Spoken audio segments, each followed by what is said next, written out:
Gandang umaga, nandito na naman po ang Efren Collection.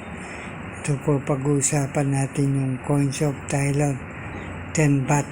Yung isa po napaka-rare, mahal ang presyo, 10 baht po yan. Yung ulit ko 10 baht, dalawa po yan, dalawang piraso. Ito po yung rare, yan po, rare po yan.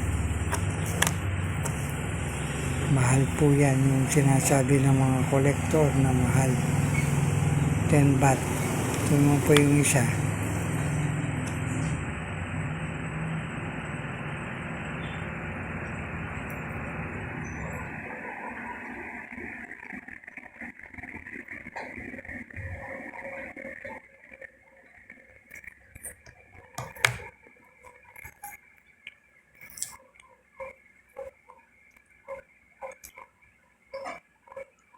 ito po.